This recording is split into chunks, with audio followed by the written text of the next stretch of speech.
Okay, guys, back for part two as we ran out of time. So everything that is shown is proof. We have proof to back our story, and it's our honest opinion. And so let me continue. So after counting the money, she had a figure of 1,600, as I stated. So we picked up the money tin on Monday. It was unlocked, and it was Kayla's canteen money box. So we brought it back for her. So she could use half the tin until you bank the P&C money. When you count all the coins and some notes were canteen. Okay, so that's what this says. So now, seeing there is no gold, can you see why I'm asking where all the money was? Okay, so I was asking her, as when we picked up that lock box, there was a lot of coins when we left Denny with the lockbox. A lot of coins. The kids had coins everywhere. When we went and picked up that box, there was not even a handful. There was, I don't know, maybe about 5 coins in that box. And I'm questioning her, this is the reason for this message you see in front of us, where the hell all the money went. Where is it all? That's all I asked, was where's all the money? What did she do with it? Because we didn't see it. We didn't know she was dropping it off to the front office. We knew nothing. But Denny did this. She counted it with someone that was another volunteer. Mel, the one that was in the photos that I just showed you. She apparently, from what they said, helped Denny count the money on the canteen front office bench. And then taped the arse end of the box. That was wrong. Wasn't supposed to be taped that way. And was left with them, open, with this much money, which was wrong, because we know there was a lot more. We just don't know or can't prove that part because we don't know what she's done with it. And this is what her, as she is saying here, she swears it on her 3 boys, okay? She's got to swear that she knows nothing about it. But either way, it gets resolved. No, it didn't get resolved because she's still, as you can see here, there is a picture up here. It's not in view, but it is me showing her how much coins were there, and there was nothing. So when Denny counted the lockbox as well as Kayla's money, as you can see, she did that part wrong. So she counted Kayla's canteen money with the P&C money. So it was only roughly 1,050. That's all that was made, minus all that was brought. So you can see the coins, that's where I was puzzled, because they were missing. She goes, now I'm confused because I got the tin from the store with the money that was in there and went straight to the office, did a count, and it was 1,600 thereabouts, not including the barbecue money. So she lied. So we don't know what she did with the money, except for her statement here saying she dropped a lockbox off, but we picked up that lockbox. We have the photo of what was in that lockbox, and it was definitely not what she counted. So this is why we are questioning her where the damn money is.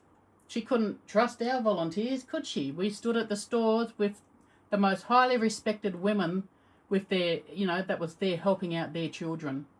They volunteered their time, and here's Denny accusing them of not trusting them. We can't trust Denny of a bar of soap. Well, as far as we could throw one anyway. But all this accusation. So Denny, you're listening. Where the fuck's the money? We still want to know. We want to know where you did it, or if Michael actually took it home like we said. So, anyway, but if you look at the Treasurer's report from Denny on the 5th of September in the meeting minutes, this figure changes. Therefore, the profit is now less. So, you know what?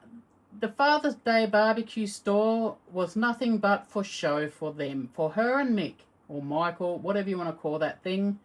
It was about them two. They're high, mighty, whatever you want to call it. They wanted to be known, they wanted to be seen. Well, they definitely got seen, that's for sure, because there was a lot of discuss about it. Disgusted parents, not discussions. Oh, there was some discussions too, about how disgusting those two acted. Anyway, let's continue. Let me read on. I think I've got another here. Oh no, that one's still there. Right. So after all this, it goes back to Michael saying Ian was never around as promised with the setup of the barbie. Oh, okay, yes, poor Michael thinks he was there all by himself, the poor baby. But as you can see, where he says, where is everyone? And that was in the picture before when I showed you how he took that photo. Time went, so that was 8:08. And now we go into where we all slowly caught up. So 2:11 was when the Father's Day store and everything was finished. We could retire, go home, whatever. So I said, Ian was there at 7:30 setting up with Tony. That's why you see tables there, just catching up on comments. So Mick then says, yeah, right. So sorry, let me get to that one. He goes, yeah, right. So the marquees, tables and barbecues all got set up automatically, huh, Benny? Well, no. My husband did it, dickhead. Ask Tony. He was helping him. No one saw you, though. Maybe you arrived when Ian went back to work. Oh, and here is his comment when I said, guys, the P&C money is going all over the place. We didn't know what was going on. And here's Mick saying, yes, it's been discussed all week. Yeah, maybe with him and Denny. We didn't know anything about it, otherwise I wouldn't have said nothing. Moron. Anyway, as you can see here, if you see the post, Ian then responds, it states up, I set the barbecues up, but not sure where you were. Of course, Denny stands up to Michael, stands up for him against us. God, lover boy, huh? She can't get her mitts off him, right? Sorry, this is my opinion and my honest opinion. We believe she was doing something. Well, I do anyway. I can't speak on my husband's behalf. But then Michael says, on this one he goes, oh, all good, mate. Not sure how, but must have missed you by 3 minutes. Oh no, those tables magically appeared, remember? Ian wasn't there. It was all freaking Michael doing it. Fucking wanker. Alright, so, Denny, okay, everyone drop it. Quit it. It's done. This is not on yet again. Needs to stop. Of course, Denny. I said it's okay. I said, well, just answering his question. Everything went great, thanks. So, I was always nice to her, no matter how much of a cunt she was to us. We continued being nice. No matter what. That's what you got to do. Anyway, so coming to Michael's defense, like always, not once did she ever question her Mick's accusations. That was ever thrown at us. He's perfect in her eyes. We were the only ones that were in the wrong. Only ones. So, if you're accused of lying as Mick was doing to Ian, of course you're not going to just sit back and take it. You will defend yourself, as the evidence proves it. But Denny thinks it's okay for Mick to do this shit, as they are besties, or lovers. It's a tough call to work out, really. Okay, so 3:48, Mick says, all good, mate, not sure. Sorry, I did jump ahead of myself, but not sure, he must have missed you by 3 minutes. So no apology from Mick for accusing Ian or Denny for telling us to stop. Michael was free to insult or degrade, with her blessings always.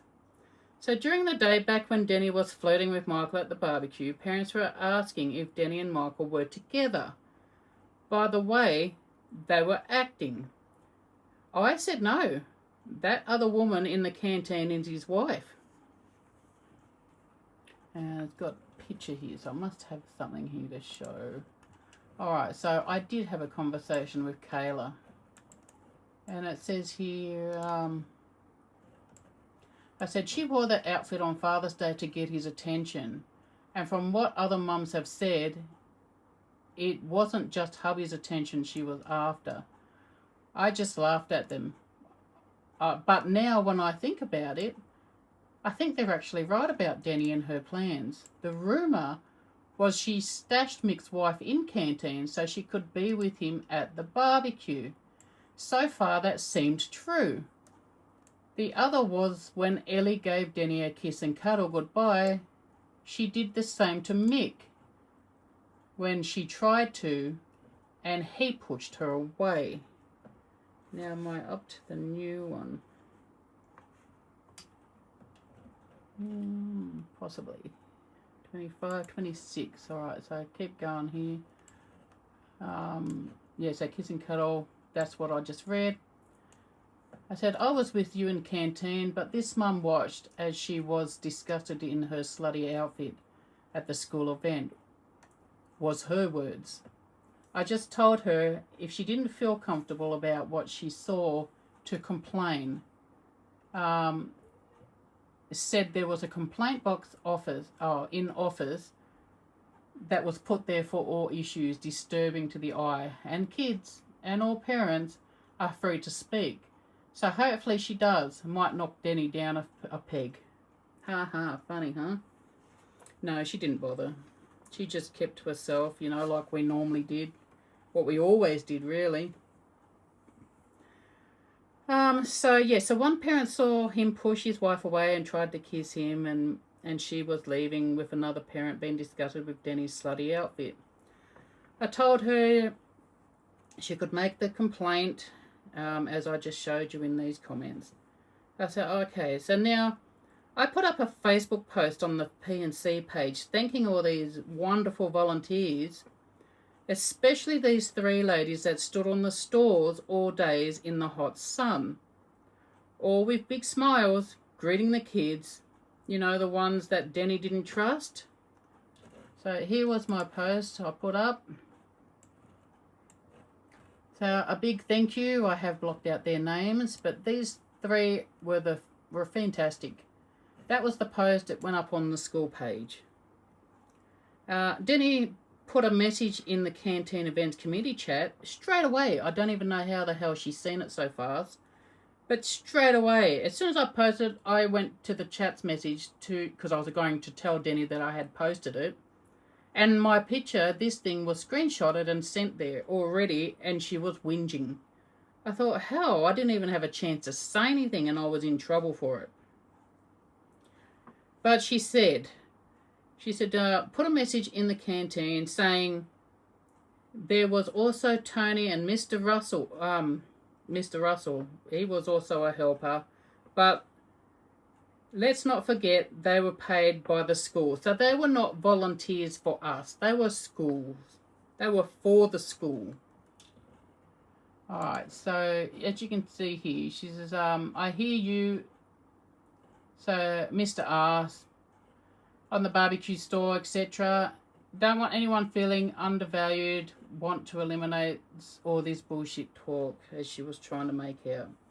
And of course, Denny has to mention what Michael says, as usual. Alright, which was the next picture. See, this was her screenshot. She sent me my own screenshot. This is how fast she was. And here, as you can see, she says, could come to her attention. Can we ensure that we're not singling anyone out? Can we please make sure, like the Mick mentioned with the pics, that all posts get reviewed and approved? So now she's wanting me to send everything to her, or send to Mick, I'm unsure at this stage, to get approval. Because Mick tried to change my post, and before all of this started, my Father's Day post that I had put up, he tried to get in there and change it and put what he wanted on there, but it wasn't his job. He can't do this. This is not his area. But of course, Denny says nothing to him. We are the ones in the wrong because we didn't let him. Anyway, and of course Denny has to mention Michael as usual. Denny mentions over other volunteers having a bad taste because they are not mentioned, but the other volunteers were Michael and Ellie. But Ellie was only there for a few hours in the canteen and most likely just playing on her phone like every other day she volunteers. Denny is always talking about keeping communications open. Always. Right, as she says in here even. I think is this the part? Oh no, this is her. The bad taste in the mouth. Okay, so there's the rest of it. And I said, I was just thinking those three, you know, they were top ladies. That's all I was doing, was just thinking those guys. I didn't realise it was such a problem, you know. And then I'll post up the next P&C meeting thing. And then here, she says, yeah, so she's talking about keeping the communication open at all times. And if anyone is going to take some form of action, it's to be discussed at all times. Well, this comment by Denny is a load of horse shit. Did you see here? Keep at all times. Going to make some form of action. Discuss at all times. It's right here. Moving on from that, you know, and then she started talking about her other bullshit. Another bullshit stuff that she tried to get the school motivated with and didn't bother with, you know, as usual. And as you can see, Ian says, we only asked about it when we collected the hot dog notes. And they only just gave us the notes, and she goes off at him. Goes off at us. So in pick 31, is that, yeah, this one. 2 information pages about the online Central app for the canteen, because we were looking at trying to get the canteen through Central so that the parents could pay for their school lunch orders through that rather than coming into the school. It was not discussed or anything. Pages were just given to Ian about an hour before the message was sent. Anyway, so Denny was so concerned Ian had something she didn't. But do you think Denny did anything about this app? You guessed it. A big fat no, as usual. So in pick 32, which is, I believe, my last picture. Pick 32. It looks like Denny and Michael have discussed the square for the canteen, as it is collecting for both money for the P&C and the canteen, which we, or Kayla, had no idea about until it came to doing the books. Denny only wanted communications open one way, which was hers, and Michael way. But she never shared communication with others, especially Ian and myself. We were the other executives, not Michael. Anyway, I think my time limit's up, so I better end this part of 6. Ian's almost finished 7, so I should be able to get this up not long after this one, so there's not going to be a huge wait. But as you can see here, it says, as mentioned, both the canteen, Mick said that you were talking about it all week. So now you and him may have been private chatting, but the rest of us knew nothing about it. And that's included, or Kayla included, until we saw it was coming up in the canteen. He'll blow it up a bit more. Mick spoke to us like idiots, like we were all absent from the discussion. There was no discussion with this team over this. She goes, you poor thing, migraines are the worst. So here she is trying to tell me there was a handful of silver coins in there. So on that, I can't give you an answer on that for sure. That was me asking her where all the damn money was. And me also asking her to split us back up again, because I couldn't deal Michael interfering with shit that was nothing to do with him. You know, and a volunteer. Oh my goodness, he just made life so friggin' hard. But you'll hear more about that anyway, because everything's going to come up, and we're actually going to show you more photos of this crew. You'll get to meet Craig. Craig will also be in the photo. You'll actually meet the new executives that Denny and Craig, when they did wrong by us, and this is the reason for this podcast, is what they did so dirty to us, and we can't wait to see the ending of this, and hopefully it's going to go in our favour.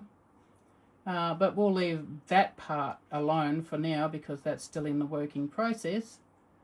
But yes, as we continue, you'll get to meet the new 5 executives that fucked this whole P&C over and put this whole P&C into bankrupt, pretty much. But I'll leave that there for now. That's 20 minutes into my time after the first half. And I will be back soon with part 7.